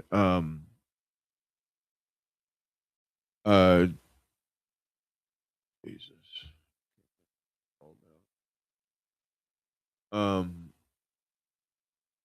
Deposition, excuse me, with and during the deposition, his lawyer leans over and says, what do you say? If you answer with more than 5 words, I'll fucking kill you. On a hot mic.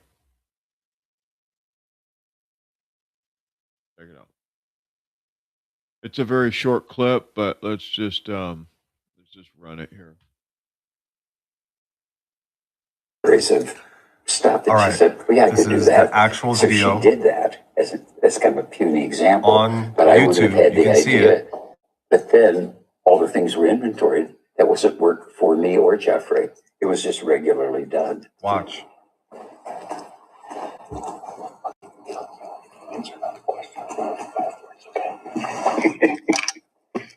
Answer.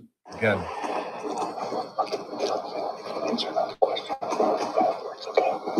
Again. That wasn't work for me or Jeffrey. It was just regularly done.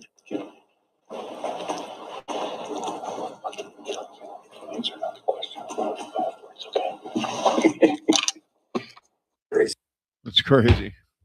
Right on the thing. Just, I'll fucking kill you. People, man, they're ballsy too, you know what I mean? Stand by.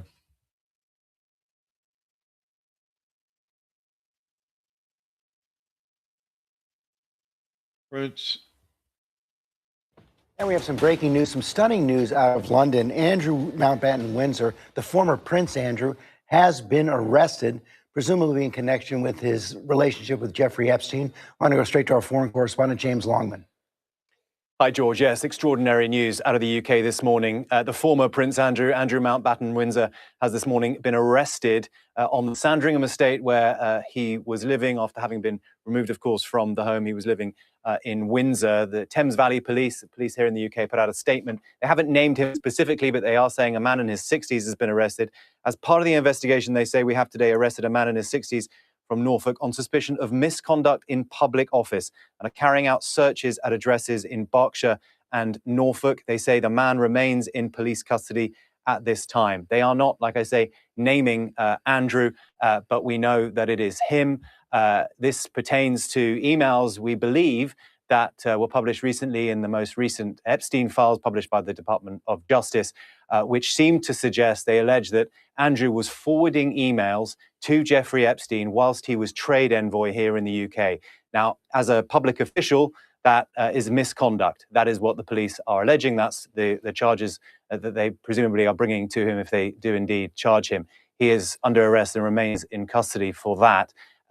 We will wait and see what further details they are yet to give us. But, you know, as trade envoy, he spent more than 10 years traveling around the world on behalf of the British government to kind of foment relationships with other countries to better Britain's kind of economic outlook, if you like. That was seen as a member of the royal family could do this. You know, his status would provide Britain with that kind of heft on the world stage. But the emails from the Department of Justice suggest that when he was in these conversations in places like Singapore, Hong Kong, I've got a list here in front of me of other countries that he went to, he would then have these kind of confidential documents in these emails, and then it looks like he was forwarding them on to Jeffrey Epstein, another one here from Vietnam, another from China. So if you look at the date on some of these emails as well, that is what is interesting.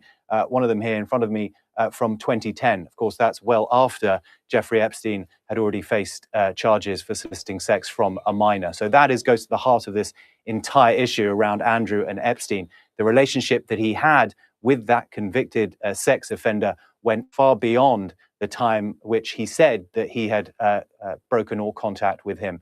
People at home might remember the disastrous interview he gave in 2019 to the BBC, where he said that he had traveled to the United States, to New York, to sever his ties with Jeffrey Epstein, that he was there to basically explain to him that he no longer wanted to be in communication with him. These emails from the Department of Justice suggest that that was not true, that he basically lied about his relationship with Jeffrey Epstein in that interview.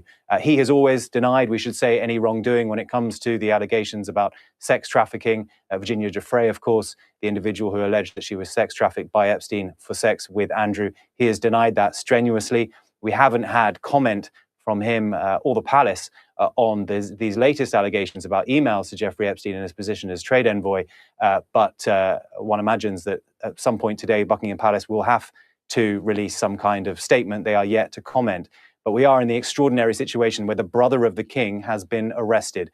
To my mind, that has never happened in the modern history of the royal family. Certainly, this has shaken this country. It's been a long time coming. I think many people would look at this and say, Andrew should have faced justice a long time ago. Many others will say, well, this is a shock today to find that he's been arrested in this way. Yeah, so Prince Andrew, they're saying that he gave documents to Jeffrey Epstein, but what about all the pedophile stuff that's in the documents? Because he's all in there, but they don't arrest him for that, but they arrest him for something else. I guess he's going to be the fall guy for, somebody's got to go to jail. So I guess it's Prince Andrew. What it sounds like to me. So,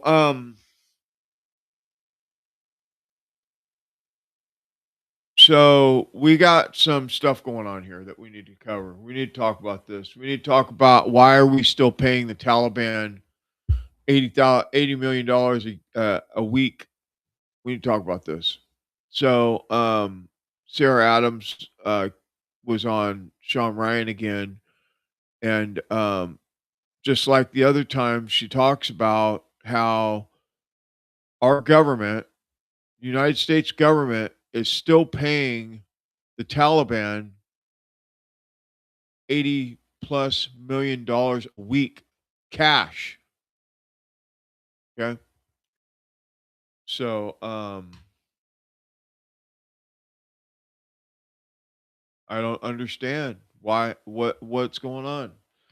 You would think that this would have been handled because they've even signed legislature or whatever it is, a bill, whatever it is, to stop the money, and it's still flowing. And that was like a month ago, and it's still flowing. Check it out. So, funding the Taliban. Yes, still happening.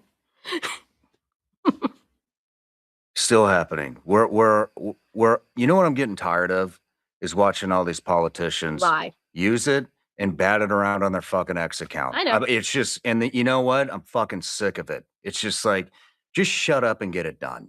How about do that? In my congresswoman, It took what, 36 fucking hours to withdraw completely from Afghanistan, leaving hundreds of millions of dollars of equipment, countless lives fucking killed, our allies being executed, having their heads chopped off, their balls chopped off, fucking murdered in front of their wife and kids, and then they murdered their wife and kids.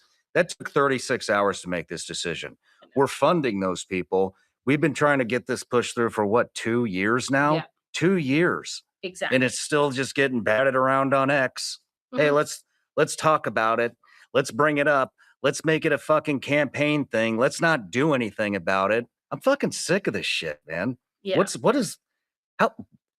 How the fuck does it take 2 years to make a decision to quit funding the Taliban 40 to 80, 87 million, maybe more now, 87 million a week? A week? Mm-hmm. Yeah, I mean, there's multiple hiccups in this, and it's so frustrating. So first off, the biggest chunk, the counterterrorism dollars, which is the 47, because the 40 is humanitarian. So the 47 million is in the Doha deal. The problem with the Doha deal is that was a deal brokered by Mike Pompeo and the last Trump administration. So obviously the administration does not want to end the deal because they don't want to make it look like they messed up, even though it's a horrible deal and it should be canceled immediately. So that 40. So that's what it is. It's ego. So it's ego. So we're paying the fucking Taliban. Yes. Damn near $100 million a week because somebody doesn't want to hurt their fucking ego and admit that they made a mistake. Yeah. The other issue is they're basically trying to get us not to talk about it. So like in the summer, Marco Rubio literally told Congress they stopped the money, which wasn't true. And that wasn't true? No, of course it wasn't true. He lied? Well, it gets better. So then he goes and tells, I don't know if you saw this a month or two ago, Anna Paulina Luna, who's my congresswoman, that the money stopped and he ended it. She goes out and gives like a press conference. So then I'm like, whoa, whoa, whoa, whoa, whoa. So I actually got really pissed.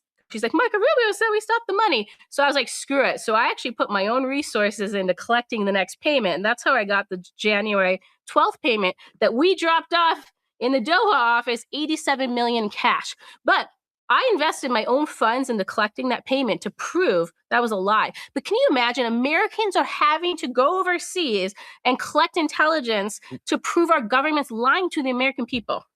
How did you find that info? I collected it myself. How? In the Doha Taliban office. So good luck sending the next payment, America. Don't tell Americans you've stopped, because I'm collecting the next payment too. That's that's something. But I mean, so we've talked about, over and over and over about the $87 million a week going to the Taliban. And so I guess they just keep sending the money because their ego don't want to get crushed or whatever. I mean, it's just sad. And this is the next thing that we have, because that's the beginning of it. So you have the Taliban getting paid for our own demise. We've covered this before. And then you got all these terror cells in the United States that they're not doing anything about. So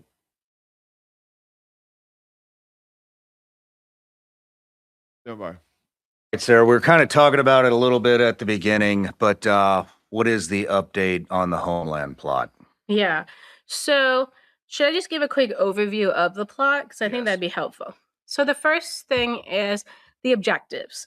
So the objectives are very simple. They're viewed a little more positively by Al-Qaeda, so don't exactly think revenge. So the first objective is, What do you mean they're viewed positively? I'll explain it to you. Okay. Because we view it as revenge, right? You would say this is a revenge plot, but I want to explain how they're framing it. Okay. So they say part of it is to honor Osama bin Laden. To us, we'd say that's in revenge, but to their fighters, they're saying, hey, you're going to carry this out in his honor. See how they make that positive? Another thing is, we're going to honor all the Muslims who were detained over the last 20 years in counterterrorism operations by like the US military or the CIA or the FBI. So you're going to honor those people. And when you're training, they tell you they were unjustly detained, because they say, look, I'm famous. I'm a senior Al-Qaeda commander. I wasn't in prison, but they picked these guys, 30 and 40-year-old random people in America, and throw them in prison. And that's what they're playing with these recruits. It's very, very smart, because they aren't detained. The last piece is all these fighters and mujahideen came before you. Unfortunately, things went wrong, and not all their plots came to fruition. Like, it's bad things, right? All is well at the time. You need to honor them by bringing their past failures to success. Right now, it's on you and on your generation, right, to finish this. So it's very, very, very smart. So that's how they labeled out their objectives. How about these bolos you put out? Yeah, so as you can imagine, as we look into the plot, we're finding terrorists who deployed here for the plot. So we have given, I'm not going to give the exact number, so the terrorists don't know how many I know, but it's well over a dozen, okay? So we found well over a dozen of these terrorists in true name, group affiliation, and then their nationality, given it to the US government. None of them been picked up. So we decided to take two and put them out publicly. One is a Saudi, and he came here and he's a commander for a piece of the plot. So how Al-Qaeda did it's very